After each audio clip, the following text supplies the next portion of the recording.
সন্ধ্যার আলোয় বৃন্দাবনে প্রেম মন্দির। সূর্য অস্ত যাওয়ার সঙ্গে সঙ্গেই বৃন্দাবনে এক অলৌকিক রূপ নেয় এই মন্দির, যেখানে আলো, শব্দ আর ভক্তির মিলনে রাধাকৃষ্ণের প্রেম যেন জীবন্ত হয়ে ওঠে। আজ আপনাদের নিয়ে চললাম বৃন্দাবনের স্বর্গ প্রেম মন্দিরে। উত্তরপ্রদেশের বৃন্দাবনে অবস্থিত প্রেম মন্দির শুধু একটা মন্দির নয়, এটি ভক্তি ও শিল্পকলার এক অপূর্ব নিদর্শন। প্রতিদিন সন্ধ্যার পর হাজার হাজার ভক্ত এখানে আসেন এই আলোকসজ্জার লাইট সাউন্ড শো দেখার জন্য। মন্দিরের চারপাশে শুরু হয় light and sound show, Radha ও কৃষ্ণের প্রেমলীলা, বৃন্দাবনের রাসলীলা, সব কিছু আলো আর সুরের মাধ্যমে তুলে ধরা হয়। এই মুহূর্তে মনে হয় ভগবান যেন সত্যিই সামনে এসে দাঁড়িয়েছেন। মন্দিরের পাশে রয়েছে শ্রীকৃষ্ণের বিভিন্ন লীলার প্রদর্শন, গোবর্ধন ধরন, কংসবধ, রাসলীলা, প্রতিটি দৃশ্য ভক্তদের হৃদয়ে ছুঁয়ে যায়। আপনি যদি মথুরা বা বৃন্দাবনে আসেন তাহলে প্রেম মন্দিরের এই সন্ধ্যার দৃশ্য মিস করবেন না। আর বিশেষ করে সন্ধ্যার সময় আসবেন, এখানে যে লাইট শো এবং ভগবান শ্রীকৃষ্ণ রাধার যে মিলন লীলা সেটা প্রদর্শিত হয় আলোর মাধ্যমে। বৃন্দাবনের এখন প্রধান আকর্ষণ হয়েছে এই বৃন্দাবনের প্রেম মন্দির।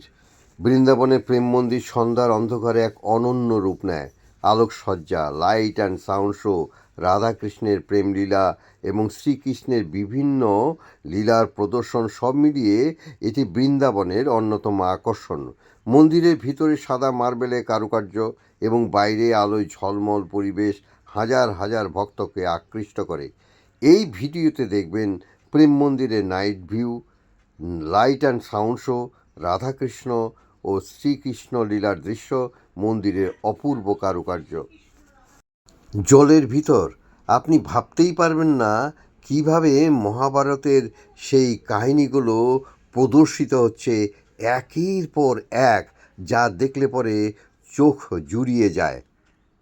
বাইরের থেকে মন্দিরটি সবাইকে আকর্ষিত করে এই জন্য আলো এক এক সময় আলো এক এক রকম পরে মন্দিরের যে প্রতিচ্ছবি পাল্টে যায়, কোনো সময় সবুজ, কোনো সময় নীল, কোনো সময় হলুদ। এবারে ভিতরে যে মন্দিরের দৃশ্যগুলো দেখতে পাচ্ছেন এক এক সময় এক এক কালার রূপ নিচ্ছে, যা মানে চোখে না দেখলে বিশ্বাস করা যায় না। এই মন্দিরে প্রতিষ্ঠাতা জগৎগুরু কৃপালু মহারাজ। 17ই ফেব্রুয়ারি 2012 সালে এই মন্দিরটি সম্পূর্ণ হয়। রাজস্থানী সোমনাথ গুজরাটি স্থাপত্যে এটি তৈরি হয়েছে। রাধা হলেন প্রেমের দেবী, কৃষ্ণের প্রধান সঙ্গিনী। ভিডিওটি ভালো লাগলে শেয়ার করুন এবং এমন ভ্রমণ ভিডিও পেতে সাবস্ক্রাইব করুন খুঁজে বেড়াই চ্যানেলকে। মন্দির থেকে বেরিয়েই দেখবেন বাইরে গোবর্ধন পাহাড়, সেখানে সুসজ্জিতভাবে প্রদর্শিত হয়েছে। আর এই মন্দিরটা বাইরের থেকে অপূর্ব এক সৃষ্টি মনে হয়।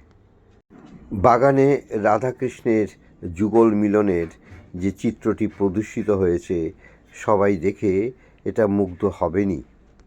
তবে একটা কথা বলে রাখি, বৃন্দাবনে এলে সমস্ত মন্দির দর্শন করে সন্ধ্যার সময় এই মন্দিরের জন্য সময় রাখবেন প্রায় 2 ঘন্টার মতো। তাহলে আপনি বৃন্দাবন আপনার ঘোরা সার্থক হবে। আজ এই পর্যন্ত। আপনারা আশা করি ভালো থাকবেন।